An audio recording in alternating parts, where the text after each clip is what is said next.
السلام عليكم ورحمة الله. اهلا بيكم في فيديو جديد. النهاردة هوريكم الجلد الذهبي اللي هو شبيه الستيل.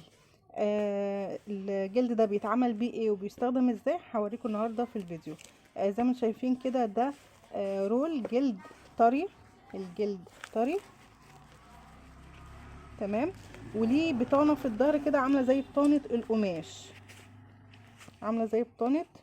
اللي هي البطانة الفايبر دي، ومن قدام بيبقى جلد ذهبي كده وبيبقى طري عشان ده بيتخيط على المكنه. تخيط بقى، يعني في ناس بتستخدمه في الملابس، في ناس بتستخدمه في التنجيد. فده احنا بنعمل بيه ايه؟ يعني هقول لكم من ضمن استخداماته ان احنا بنجيب الكردون او الفليتو اللي زي دوت، بنخيطه، نقطع بقى شرايط منه مثلا على حسب المقاس اللي احنا عايزينه، وشريط مثلا زي كده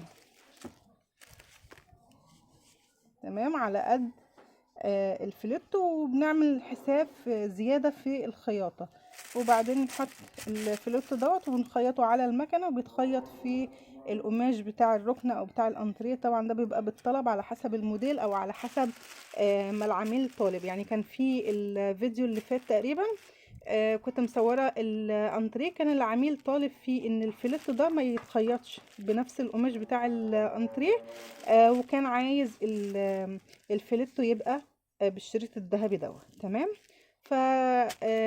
فشكله موضحه انا ومصوراه في الفيديو اللي فات، برضو اللي حابب يشوف شكله عملي في في التنجيد وكده تمام. ده من ضمن استخداماته ان احنا بنخيط بيه، بنخيط فيه الكردون ده وبنعمل فليتو بالجلد دوت تمام كده. كان في ناس كتير سألتني على الستيل واماكن بيعه وكده.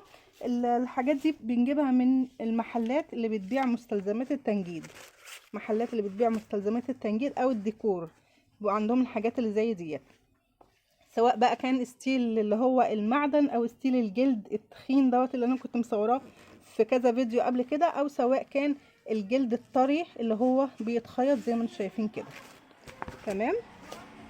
الرول اهو زي ما انتم شايفين، زي ما قلت لكم بيتجاب بالمتر.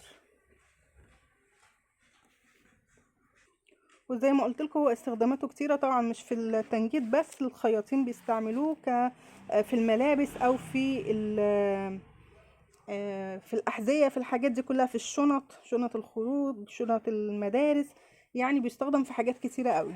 في ناس كتيره عارفاه يعني، بس انا بصوره للناس اللي سالتني على الستيل، والناس اللي مش عارفاه بديهم فكره عنه، شكله بيبقى عامل ازاي وبيتجاب منين وبيستخدم في ايه. بس كده، ده كان الفيديو بتاعنا النهارده. لو عجبكم الفيديو اعملوا لايك واشتركوا في القناه، والسلام عليكم ورحمه الله.